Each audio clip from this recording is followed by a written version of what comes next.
En Sonora, cuando el verano decide no parpadear, el aire no se respira, se mastica. El calor se pega detrás de las rodillas y el horizonte vibra como si lo estuvieran planchando. Ese año, el de la gran sequía, 2011, dijeron los noticieros, el peor en décadas. El polvo no solo cubría las trochas, entraba a las casas, se metía en los vasos, crujía entre los dientes al morder un trozo de queso fresco. En los potreros del rancho La Noria, a hora y media de Hermosillo, las vacas buscaban sombra bajo cardones gigantes como catedrales de espinas, y el dueño del rancho, Rogelio Carabeo, llamado magnate del ganado, por los periódicos que aman ponerle apellidos de lujo a la gente que madruga, se levantaba cada día a las 4 para arrancar motores, revisar bebederos, contar becerros y anotar pérdidas sin llorarlas en voz alta.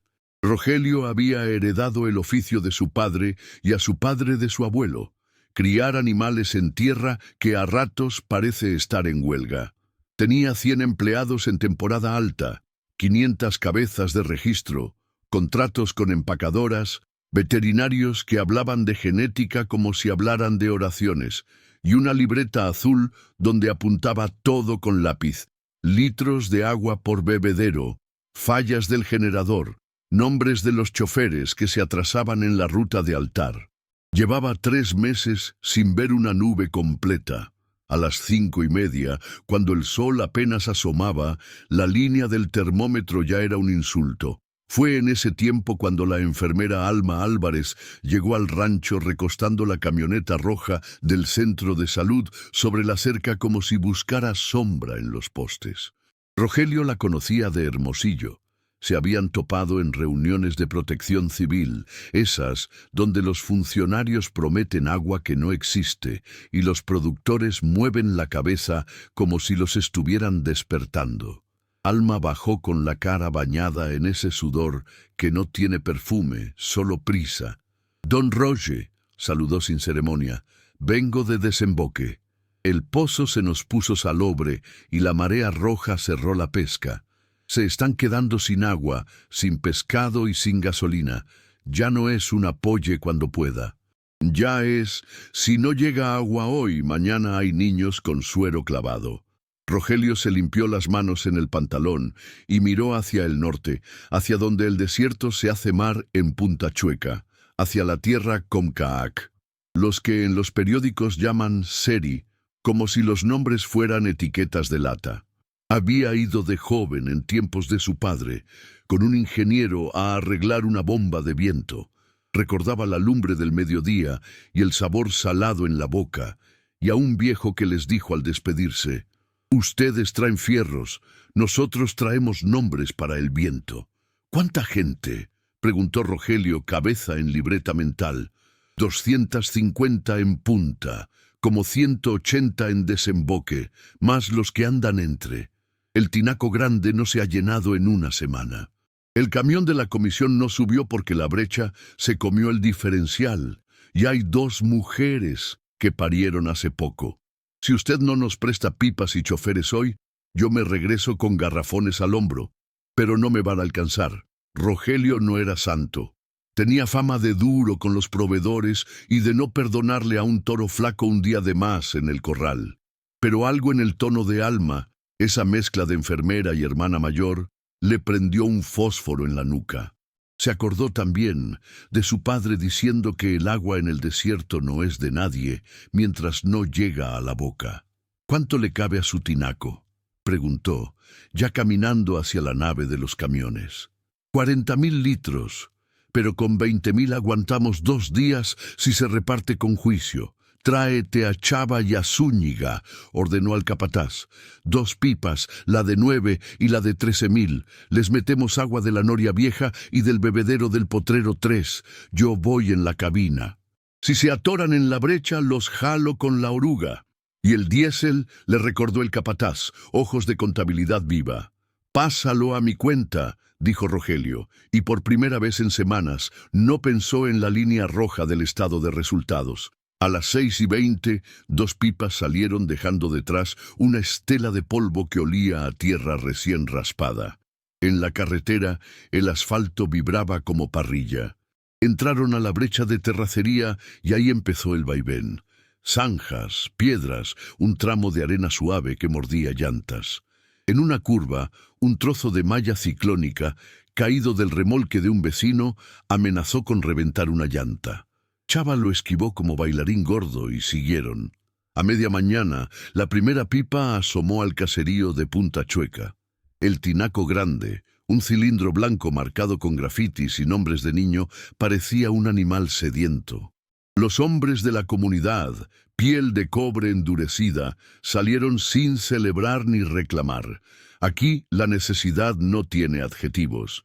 Un señor de sombrero plano hizo con la mano un gesto de pásele y, en español breve, le dijo a Rogelio: «Usted deje el agua aquí, lo demás lo vemos nosotros». Abrieron la tapa con la naturalidad de quien destapa un corazón. La manguera, sujetada con cuerda y fe, empezó a escupir líquido claro. El sonido del agua golpeando el plástico resonó en el patio como música sencilla. Un niño se trepó descalzo para mirar dentro, ojos de obsidiana. Una mujer, con el cabello recogido con paliacate, se tocó el vientre plano de quien hace poco fue casa de otro. Alma repartió sobres de suero vida oral como cartas de lotería. «¿De dónde traes el agua?», preguntó un hombre joven, mirada de desconfianza lógica. «De la noria», dijo Rogelio. «Pozo profundo. No trae sal. Si quieren le hacemos prueba. Yo bebo de ahí. Mis vacas también». «Primero los niños», respondió el joven, y la naturalidad de la frase dejó sin palabras al magnate y a su séquito. Rogelio no se quedó a la foto. Supervisó el llenado, revisó empaques, mientras Alma y una señora mayor, la llamaban Eusebia, lengua castellana con acento antiguo, organizaban la fila. Garrafones, bidones, cubetas. Antes de irse, Rogelio preguntó por Desemboque. Le dijeron que, en esa playa más al norte, la historia era idéntica, con menos sombra. Emprendieron de nuevo, dejando la pipa grande para que el tinaco tragara sin prisa. En el camino, un tramo hundido en el cauce seco de un arroyo los detuvo como una mano invisible. La arena se volvió barro con el peso de la segunda pipa. Las llantas se enterraron como si buscaran fósiles. «Aquí nos vamos a quedar», dijo Chava fatalista. «Aquí no se queda nadie», replicó Rogelio. «Zúñiga, tráete la oruga. Si no, nos vamos a pie y dejamos la pipa a que el sol la haga lata de refresco». No había cobertura. Mandaron a un muchacho en moto de trabajo a avisar en la noria. Mientras tanto, hombres de la comunidad que venían de sur a norte, pescadores sin pesca, caminantes con sombrero corto, se acercaron a mirar. Uno, más joven que los demás, con una cicatriz en el antebrazo, propuso obvio: «Si descargamos unos 1000 litros, sube». «Si descargo 1000 litros, me matan en el pueblo», contestó Rogelio a medias en broma. «Lo que sí podemos es poner ramas y piedra debajo, como si fuera un tejaban, para que la llanta no se hunda. Pero necesitamos 20 manos». Las manos aparecieron. El joven de la cicatriz se presentó sin protocolo. «Soy Néstor. Si vas a venir seguido, te conviene no quedarte atorado», dijo, y sonrió con cierto sarcasmo de desierto que Rogelio reconoció como pariente de su propio humor. Los hombres cortaron ramas de chamizo, arrastraron piedras, hicieron un tapete debajo de las ruedas. Chava jugó con la reversa y la primera como si coqueteara con alguien que no conoce. La pipa, reticente, avanzó 1 centímetro, 2, 1 metro. Cuando la oruga por fin llegó con su rugido de monstruo viejo, bastó un jalón para sacar al camión de la trampa. Siguieron. En Desemboque la escena se repitió, con menos ruido. Alguien había hecho al centro del patio un círculo de piedras negras, como altar sin santos. Eusebia llegó más tarde con un grupo de mujeres. Traían, en vez de cantos, pañuelos y termos. En un momento en que el sol se quebró en el filo del mar como un espejo mal puesto, Eusebia se acercó a Rogelio y sin teatrales le dijo: «No tengo español para agradecerle, tengo tortillas. ¿Se queda a comer?». Rogelio pensó en los compromisos de la tarde, en un banco que le había llamado 2 veces para hablar de tasas y de números rojos, en un correo de la empacadora exigiendo fechas. Y luego pensó en la línea seca de la boca de un niño que acababa de beber. Se sentó en el piso con su sombrero en las rodillas y comió una tortilla con frijoles que supo a palabra bien dicha. Ese primer viaje abrió una rendija por donde entró todo lo demás. La brecha de arena se convirtió en piedra molida porque Rogelio, junto con Néstor y otros jóvenes, metieron grava con palas y paciencia. Los viejos molinos de viento, que chirriaban como puertas viejas cuando estaban vivos y callaban cuando estaban rotos, resucitaron uno por uno porque el ingeniero de la noria sabía ajustar engranes. Un agricultor vecino, que guardaba resentimientos como quien guarda fierros oxidados, se quejó con el municipio que ese ganadero estaba regalando agua. Un funcionario de escritorio llamó a Rogelio para sugerirle prudencia. Un directivo de la empacadora le recordó que su prioridad debía ser su negocio. Un socio le dijo que eso no se capitaliza. El sol, mientras tanto, seguía aplastando lagartijas. Para sostener el flujo, Rogelio tomó decisiones que su padre habría aplaudido en silencio. Vendió 3 toros de registro que usaba para presumir en ferias. Se tragó el orgullo como se traga una espina. Prendió la bomba de la noria vieja a diésel, costo que duele. Cerró temporalmente un potrero para dar de beber a la comunidad y a los bebederos que compartían territorio con las cabras de los Comcaac. Hizo cuentas con su capataz. Si sacrificaban 20 reses, podían transformar carne en latas y carne seca combinada con los frijoles de la cooperativa de mujeres. Alma consiguió una camioneta refrigerada prestada por el centro de salud.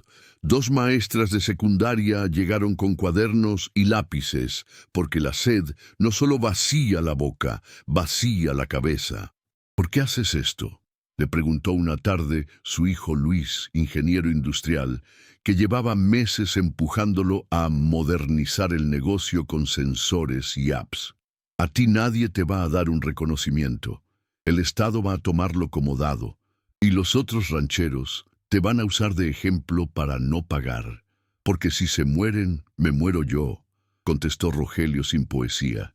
Porque no quiero que mis nietos crezcan en un lugar donde el agua es para el que tiene pistola o contrato. Porque no quiero que digan Carabeo dejó que los Comcaac se secaran. Porque puedo. En el 3er mes de la sequía, cuando las pipas ya tenían ruta fija como ambulancias, un problema más fino emergió. El agua del pozo de la noria empezaba a bajar.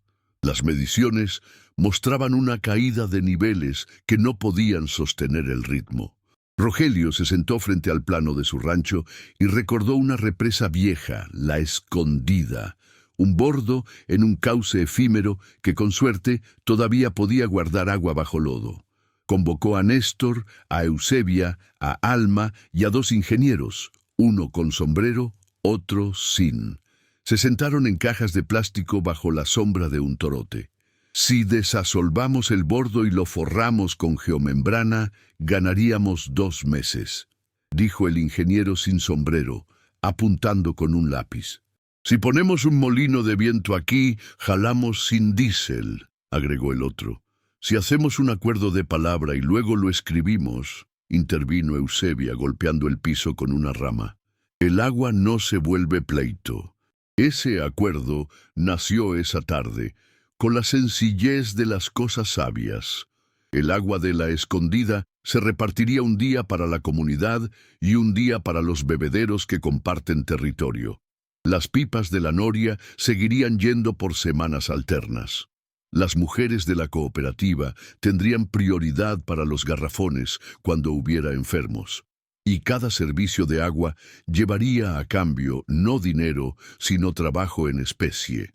Reparación de cercas, limpieza de canales, cuidado de molinos. No era caridad ni favor, era reciprocidad.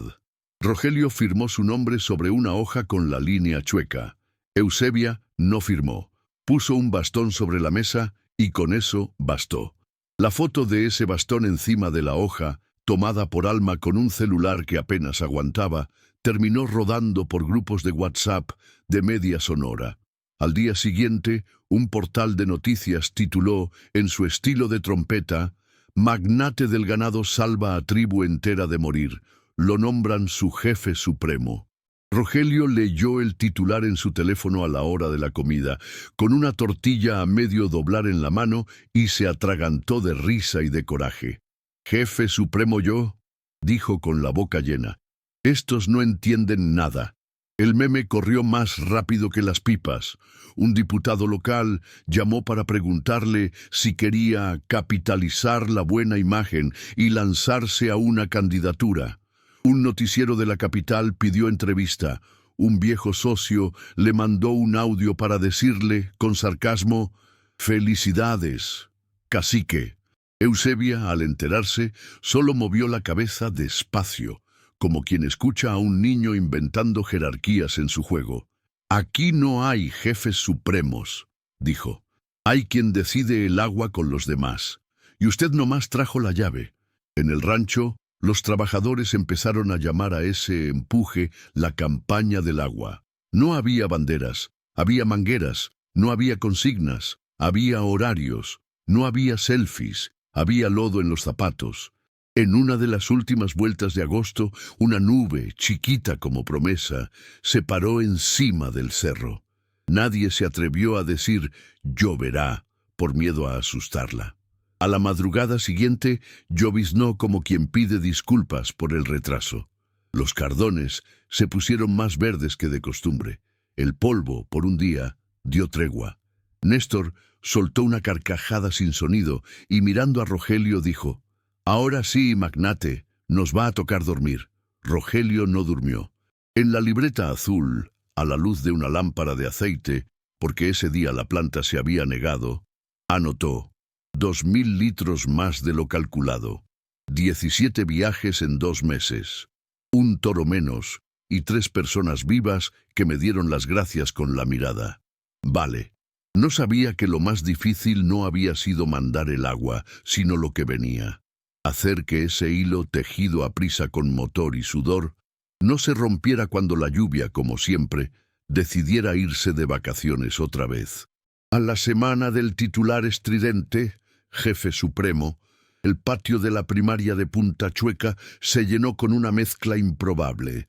Pescadores con manos de soga, ganaderos con botas polvosas, ingenieros que sudaban en camisa, una doctora que no soltaba el estetoscopio, periodistas con grabadoras y 2 funcionarios con cara de quien preferiría estar en oficina.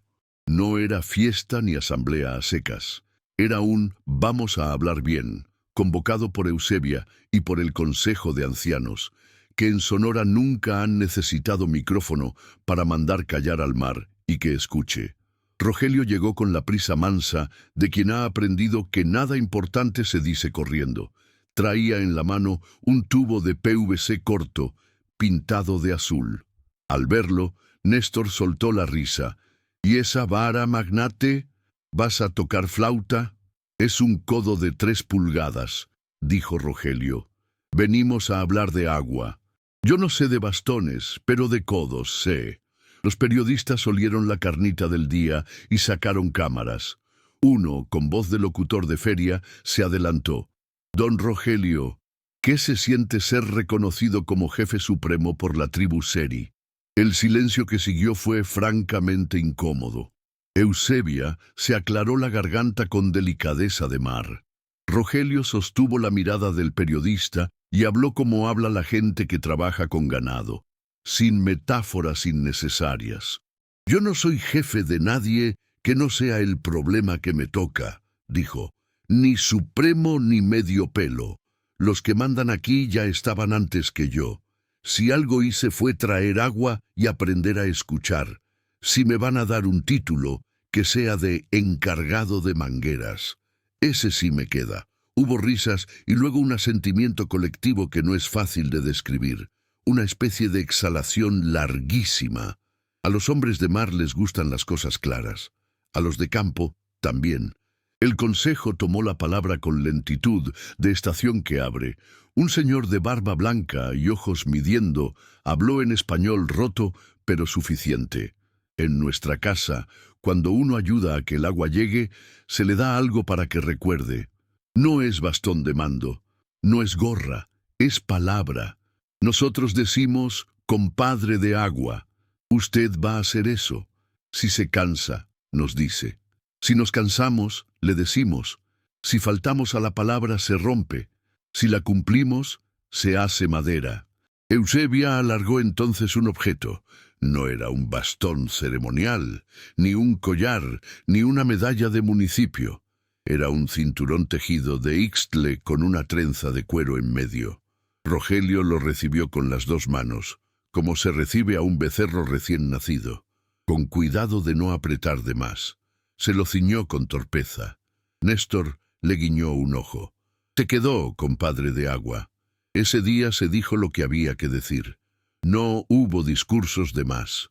Se firmó, ahora sí, un convenio con sellos que no olían a política, un fideicomiso del agua compartida, un nombre menos poético pero más útil, donde el municipio, la Comisión Estatal de Agua, la Noria y el Consejo Comcac se obligaban por escrito: mantenimiento, diésel, turnos, capacitación, reparación de molinos, compra de geomembranas, sustitución de motores por paneles solares cuando se pudiera. Rogelio cedió en papel lo que ya había entregado en hechos, un derecho de paso permanente por su brecha para pipas y ambulancias, un cuadro de su potrero, el Trébol, para instalar un molino y abrevaderos de uso mixto, cabras, vacas, burros y quien tenga lengua seca. A cambio, la comunidad se comprometió a cuidar la instalación y a poner cuadrillas de vigilancia para que ningún vivales desviara mangueras con nocturnidad. No era la misericordia, era la inteligencia de dos orillas que se tocan. Los primeros roces no tardaron. Un vecino ganadero, de apellido conocido y voluntad corta, se paró en la asamblea con el cuello rojo. Con el respeto que merecen, esto va a acabar en pleito. Hoy les damos la brecha, mañana nos quitan el agua. Ustedes saben cómo es. No es racismo, es experiencia. Y este señor, señaló a Rogelio, nos está dejando como tacaños. Rogelio lo miró como cuando un toro se arranca con más ruido que embestida. Si quieres parecer generoso, sélo. Si no quieres, no estorbes, dijo. Nadie te está obligando. Y de paso te aviso, si otra vez se nos atora una pipa y tú salvas la brecha con tu retro, también te hacemos compadre de agua. No hay club, hay sed. Otro conflicto vino por el lado del gobierno. Un asesor joven, con camisa blanca y sonrisa de póster, sugirió en privado hacer un evento grande para anunciar los logros. Gobernador, fotografías, influencers. Eusebia lo escuchó con la paciencia que se le tiene a quien aún no aprende a abrir puertas sin patearlas. «Hijo», dijo, «el agua no posa, no más baja. Si quieres venir, traes pala». El asesor se fue con un «claro que sí» y no volvió. En su lugar vinieron los técnicos de verdad, mujeres y hombres que se embarran las manos para construir tanques de ferrocemento, calcular pendientes, instalar válvulas que no lloran. Un ingeniero eléctrico de la universidad, al que todos llamaban prof, propuso un arreglo solar para el molino nuevo. Se armó una colecta entre rancheros, la comunidad y una fundación que conocía a Alma por sus años de campañas de vacunación. Los paneles llegaron un sábado de octubre. Los muchachos los montaron con esas ganas nuevas que solo dan el orgullo y el sol. El molino cantó. Los bebederos, aparentando necedad, se llenaron una vez más. La prensa insistió con el título del jefe supremo, tal vez porque compadre de agua no vende clics. Un diario de la capital se aventó un perfil con su biografía aderezada, hombre de temple recio, de mirada acerada y otras caídas de diccionario. Rogelio, cansado de corregir, dejó de pelear con el nombre y peleó con lo importante, que el fideicomiso sobreviviera a las lluvias y a las elecciones. «El título no es mío», le dijo a Luis su hijo. «El encargo sí. Me lo adjudico yo solo». «¿Qué encargo?» «Hacer que esto no dependa de mí. Si yo falto, el agua sigue. Si el magnate del ganado se jubila, las pipas pasan». Ese encargo lo tomó como se toma un becerro de mano dura, con ambos brazos. Usó la atención, que no había pedido y a ratos odiaba, para abrir puertas que de otra forma habrían permanecido cerradas. En la Secretaría de Desarrollo Social, un director que nunca pisaba el sol le soltó una burocracia absurda. Comité de validación, padrón de beneficiarios, cartas de no adeudo. Rogelio, que se desarma con las palabras abstractas, llevó a Eusebia y a Néstor. Eusebia le pidió agua al director. «¿Quiere un vaso?», preguntó el hombre, automático. «Quiero que entienda que, mientras usted hace listas, a mí se me seca la boca», dijo ella, sin agresión. «No le pido permiso para darle agua a los niños. Le pido que me deje de estorbar». El director, al que ese tipo de verdad le cae como agua fría, firmó lo que tenía que firmar. No por culpa ni por miedo, por vergüenza buena. En el rancho, los números mejoraron no por milagro, sino por decisión. Al cerrar potreros para el uso mixto, las vacas aprendieron a buscar otros parajes. El suelo se recuperó donde antes habían escarbado de más. La moda de los ranchos regenerativos encontró ahí una versión no instagrameable, pero eficaz. Descansos rotacionales, sombra de mezquite, barreras de piedra para frenar las avenidas cuando las hay, caída de ganado viejo a favor de vaca nueva. Un veterinario, que también había visto a su esposa repartir suero en una campaña de Alma, se ofreció a cuidar las cabras de la comunidad en intercambio por manos que apoyaran en partos complicados de la noria. Las cabras, esas pequeñas sobrevivientes con ojos de savia, encontraron en los bordos nuevas orillas que no conocían. Hubo tropiezos feos. En enero, uno de los camiones sufrió un accidente en una curva de grava. El chofer se fracturó el brazo. La comunidad, que no puede pagar ambulancias, pero sí cuida, lo cargó en una lona y lo llevó al centro de salud. Alma puso yeso con la destreza de quien ha curado con lo que hay. En febrero, alguien intentó robar tubo de media pulgada para revenderlo como cobre. Néstor y dos jóvenes lo sorprendieron. No lo golpearon, lo sentaron en el suelo, le dieron agua y lo obligaron a cargar 2 horas sacos de grava a pleno sol. No volvió. En marzo, un político torpe se tomó una foto junto al tinaco y escribió una leyenda cursi. «Llevamos vida a los que no la tenían». Eusebia, al verlo, dijo en voz baja: «El agua no se deja fotografiar sin pedir permiso». La prensa nacional volvió al cabo de meses con otra etiqueta: «El magnate que se volvió jefe». Rogelio recibió al reportero sentado en un banco de madera con una libreta y un vaso de agua en la mesa. «No me llamo jefe, me llaman Rogelio. Y cuando se me olvida, Néstor me recuerda que soy compadre de agua. Pero la comunidad lo nombró. La comunidad me dio un título que usted no entiende y que no cabe en su gráfica. Si le urge un titular, se pusieron de acuerdo. Es menos sexy». Es más cierto, el reportero insistió con la pregunta inevitable: ¿qué ganó? Rogelio no supo qué responder de inmediato. Ganó dormir con menos sed en la cabeza. Ganó un cinturón de Ixtle que usaba en los días buenos.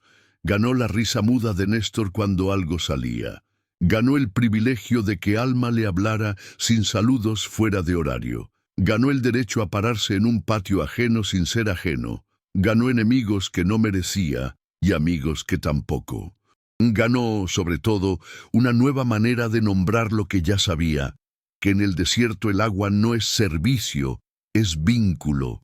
Una tarde de junio, ya sin la ofensa del sol directo, Rogelio empujó la reja de la escondida. El borde, que meses antes era lodo triste, ahora brillaba con una lámina modesta de agua. Unos gorriones bajaban a beber. Néstor llegó con 2 niños, uno suyo y uno de su primo. Traían una botella cortada a modo de cubeta. «Mi papá dice que tú mandas», dijo el más chico con esa inocencia que no sabe que fabrica mundos. «Tu papá miente», contestó Rogelio riéndose. «Aquí lo que manda es el calor y el apuro, y la que manda es Eusebia. Yo nomás traigo codos de PVC». «Pero tú jalas», insistió el niño. «Jalo cuando hay que jalar, y paro cuando me dicen que pare. ¿Sabes que sí soy?» Rogelio se agachó a su altura.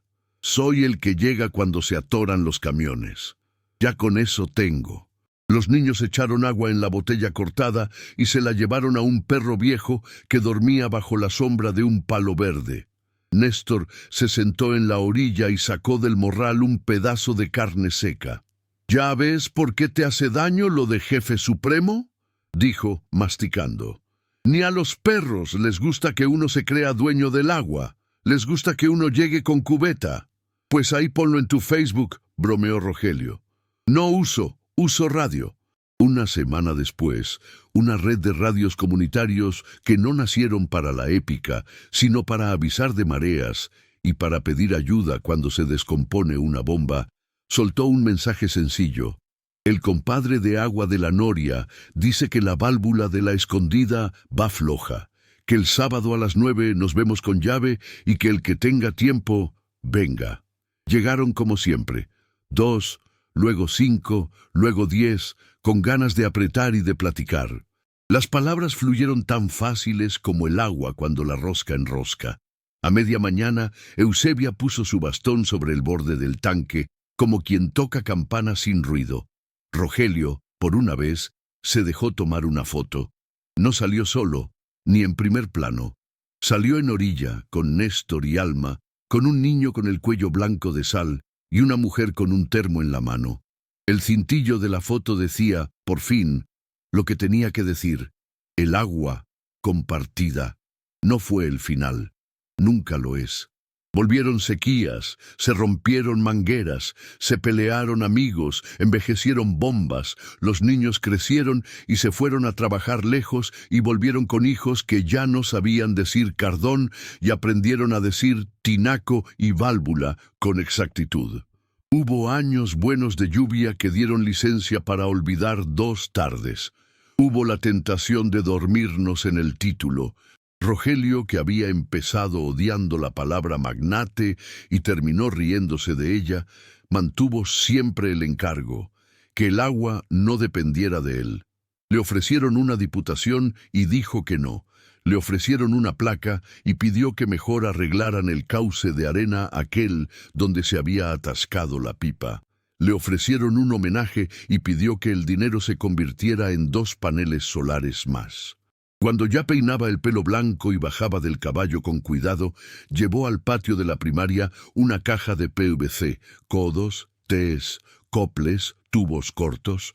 Puso todo sobre una mesa. Los niños se arremolinaron. «Hoy no venimos a hablar de jefes», dijo. «Venimos a aprender a hacer una T. Una T sirve para repartir agua en partes iguales. Si aprenden a hacer té con tubos, quizá un día hagan té con palabras. Y si un día viene otro verano sin nubes, ustedes sabrán dónde poner la té para que nadie se quede sin beber». Un niño levantó la mano. «¿Y qué hacemos si la prensa dice que usted es nuestro jefe?» «Les dicen que no», respondió Rogelio. «Y si insisten, les pasan una llave Stilson para que de perdida aprieten algo». Risas. Eusebia, sentada a un lado, cerró los ojos con esa sonrisa que solo da el cumplimiento tranquilo. Néstor, detrás, tomó agua de un vaso y la bebió como si estuviera probando un vino caro. Alma, a quien por fin se le habían borrado las ojeras de la campaña, se recargó en la pared, cruzó los brazos y miró a los niños. En la pared, junto a un mapa descolorido de Sonora, estaba clavada una hoja con el acuerdo de la Escondida. Las letras se habían ido lavando con el viento, pero el bastón dibujado en el margen seguía ahí. No era un símbolo de mando. Era el palo con que se toca la puerta del vecino para pedir agua cuando el sol no parpadea. Y si a alguien, lejos de ahí, le servía decir jefe supremo para entender, allá él. En ese patio, bajo un cielo que por fin había aprendido a parpadear, la jerarquía era otra. El agua arriba, la arrogancia abajo, la palabra en medio, y un magnate que al fin supo aceptar el único cargo que quería, responsable de que las roscas no gotearan. Porque a veces la grandeza no es mandar, es cargar cubetas. Y a ese cargo, sí, lo nombraron para siempre.